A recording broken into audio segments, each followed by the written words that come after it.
एक छोटे से गांव में जहां हरे भरे जंगल थे, वहां चार दोस्त रहते थे। आदित्य, मीरा, रोहन और सिया। वे हमेशा नए रोमांच की तलाश में रहते थे। एक दिन गांव के बुजुर्ग दादाजी ने उन्हें एक पुरानी कहानी सुनाई। इस जंगल में कहीं एक गुप्त जलप्रपात है, दादाजी ने कहा, लेकिन कोई भी उसे खोज नहीं पाया। कहते हैं कि वहां एक बड़ा रहस्य छुपा है। यह सुनकर चारों दोस्त रोमांचित हो गए और अगले ही दिन जलप्रपात की तलाश में निकल पड़े। वे जंगल में गहरी छानबीन करने लगे।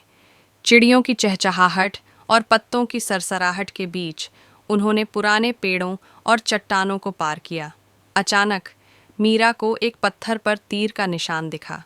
शायद यह हमें सही दिशा में ले जाए, उसने उत्साहित होकर कहा। वे तीर की दिशा में बढ़े। रास्ते में उन्हें एक प्राचीन मंदिर के खंडहर मिले। रोहन ने दीवार पर अजीब चित्र देखे, एक नदी, एक पुल और एक जलप्रपात।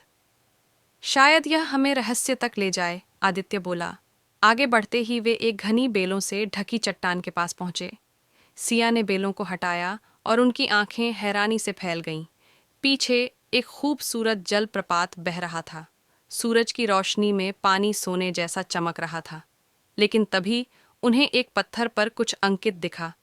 सच्चाई की रोशनी ही द्वार खोलेगी। इसका क्या मतलब हो सकता है? मीरा ने सोचा। आदित्य ने अपनी जेब से एक छोटा आईना निकाला और सूर्य की किरणों को पत्थर पर डाला। अचानक पत्थर हटा और उसके नीचे एक गुप्त तहखाने का रास्ता दिखा। अंदर जाने पर उन्होंने देखा कि वहां पुराने खजाने और ग्रंथों का संग्रह था। यह गांव के पूर्वजों की विरासत थी, जिसे सुरक्षित रखा गया था। चारों दोस्त खुशी से झूम उठे। उन्होंने गांव लौटकर सबको इस रहस्य के बारे में बताया। गांव वालों ने खजाने को सुरक्षित रखने का फैसला किया और जलप्रपात को संरक्षित कर दिया। इस तरह चार बहादुर दोस्तों ने गुप्त जलप्रपात का रहस्य सुलझाया और इतिहास का एक नया अध्याय लिखा।